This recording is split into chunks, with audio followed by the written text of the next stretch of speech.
တချို့ခွေးတွေကအိမ်မှာဆိုရင်ချစ်စရာကောင်းပေမဲ့အပြင်ရောက်တာနဲ့ရန်လိုတတ်ပါတယ်။ဒါပေမဲ့အိမ်မှာအရန်ချစ်စရာကောင်းပြီးအပြင်မှာအရန်အန်တီရများတဲ့ခွေးကြီးတစ်ကောင်ရဲ့ဖြစ်ရက်ကိုမိတ်ဆွေကြားဘူးပါသလား။ခွေးပိုင်ရှင်တွေရဲ့စွမ်းအင်နဲ့ဥဆောင်မှုက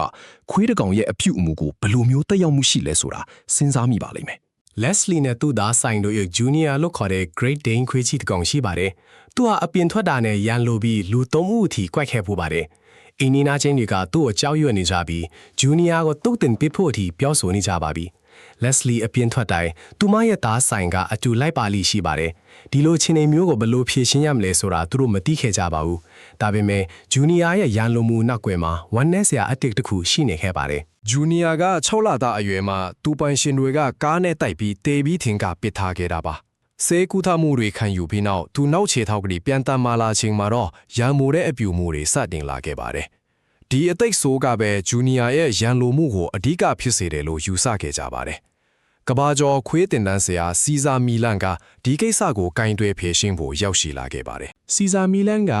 Leslie ဆိုင်းနဲ့ Junior တို့ကိုတောင်တက်လမ်းမှာတွေ့ဆုံခဲ့ပါတယ်။စီဇာရဲ့လက်ထောက်တူကသူခွေးတာကိုနဲ့လမ်းလျှောက်လာတဲ့အခါ Junior လာရန်လိုစာတုံးပြန်ပြီး Leslie ကိုဆွဲခေါ်သွားပါတယ်။ဒါပေမဲ့စီဇာမီလန်က Junior ရဲ့ကိုကိုကိုင်လဲတာနဲ့ချက်ချင်းဆိုသလိုငိမ့်ထပ်သွားခဲ့ပါတယ်။ဒီအချိန်ကိုမြင်ပြီးနောက်စီဇာမီလန်ကအဖြေတစ်ခုကိုချက်ချင်းတီးလိုက်ရပါတယ်။ စီဇာမီလန်ရဲ့အဆိုအရ Junior ရဲ့ရန်လိုမှုဟာခွေးပိုင်ရှင်တွေရဲ့အားနည်းချက်နဲ့ယုံကြည်မှုအားနည်းခြင်းကြောင့်ဖြစ်ပါတယ်။ Junior ကအခြားခွေးတွေကသူ့ပိုင်ရှင်တွေကိုအန်ဒီရပေးလိမ့်မယ်လို့ခံစားရတဲ့အတွက်သူတို့ကိုကာကွယ်ပေးနေတာဖြစ်ပါတယ်။ခွေးပိုင်ရှင်တွေက Junior ကိုစီးကမ်းမရှိဘဲအမြဲချစ်ခင်မှုကိုသာပေးလိရှိတာကဒီရန်လိုတဲ့အပြုအမူကိုပိုဆိုးစေတယ်လို့သူကရှင်းပြပါတယ်။စီဇာမီလန်က Junior ကိုသူ့ရဲ့ dog စိတ်ပညာဌာနကိုခေါ်သွားခဲ့ပါတယ်။ Junior ကိုအခြားခွေးတွေနဲ့အတူထားပြီးယုံကြည်မှုတည်ဆောက်ဖို့သင်ကြားပေးခဲ့ပါတယ်။အစားပိုင်းမှာတော့အနှဲငယ်ထူးဆန်းနေပေမဲ့ကြီးမားတဲ့ပဋိပက္ခတွေတော့မဖြစ်ခဲ့ပါဘူး။ဒါပေမဲ့ Junior တယောက်တည်းဖြောင်းလဲဖို့မလုံလောက်သေးပါဘူး။တပတ်ခွေကြပြီးတော့ Leslie နဲ့ Sai တို့ဟာ Junior နဲ့အတူပြန်လည်နေထိုင်ဖို့စီဇာမီလန်ရဲ့တင်တန်းကိုတက်ရောက်ခဲ့ကြပါတယ်။မထီနဲ့မပြောနဲ့မျက်လုံးချင်းမဆိုင်နဲ့ဆိုတဲ့စီကိုင်းမှာဒီခွေးတွေအရေးကြီးပါတယ်။မာရွေးတဲ့အချိန်မှာချစ်ခင်မှုပေးတာဟာခွေးရဲ့မကောင်းတဲ့ဖြူမှုတွေကိုအားပေးရရောက်တယ်ဆိုတာသူတို့သင်ယူခဲ့ရပါတယ်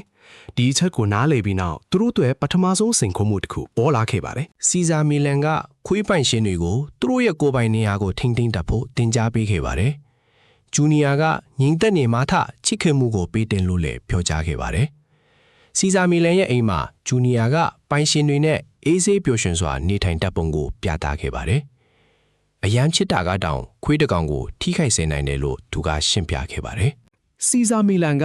Leslie နဲ့ဆိုင်တို့ကိုလေ့ကျင့်ပေးဖို့သူ့ရဲ့အထက်တန်းစားသင်တန်းဆရာဟောင်းလင်းဆိုတဲ့ရီတက်သားဟောင်းကိုစိတ်လွှတ်ခဲ့ပါတယ်။လင်းကသူတို့ကိုလေ့ကျင့်ရေးစစ်သားတဦးလိုပြင်းပြင်းထန်ထန်သင်ကြားပေးခဲ့ပါတယ်။မေးတာတွေရပ်တောင်းပန်တာတွေရပ်ဒါကအားနည်းချက်ပဲလို့သူကပြောခဲ့ပါတယ်။အခြားခွေးတွေနားကနေလမ်းလျှောက်တာနဲ့ကိုပိုင်နေရာကိုထိမ့်သိမ်းတာတွေကိုသူတို့ကြိုးကြိုးစားစားလေ့ကျင့်ခဲ့ကြပါတယ်။နောက်ဆုံးမှာ Leslie နဲ့ Sai တို့ဟာတင်ယူထားတာတွေကိုပြသဖို့ပန်းချန်တကူစီတွားရောက်ခဲ့ကြပါတယ်။သူတို့ရဲ့စွမ်းရည်တွေဟာလုံးဝပြောင်းလဲသွားခဲ့ပြီး Junior ကိုငြိမ်သက်စွာထိန်းချုပ်နိုင်ခဲ့ပါတယ်။ Leslie ကသူမရဲ့စိုးရိမ်စိတ်တွေအစားယုံကြည်မှုကအဓိကဖြစ်ကြောင်းနားလည်လာခဲ့ပါတယ်။ဒီဇာလန်ကခွေးတကောက်ရဲ့ပြဿနာဟာပိုင်ရှင်ရဲ့စွမ်းရည်နဲ့ဥဆောင်မှုပုံရဖြစ်တယ်ဆိုတာပြသနေတာဖြစ်ပါတယ်။ဒါဟာလူသားနဲ့တိရစ္ဆာန်ဆက်ဆံရေးမှာပိုနစ်ဆိုင်တဲ့အကြောင်းအရာတွေကိုနားလည်စေနိုင်ပါတယ်။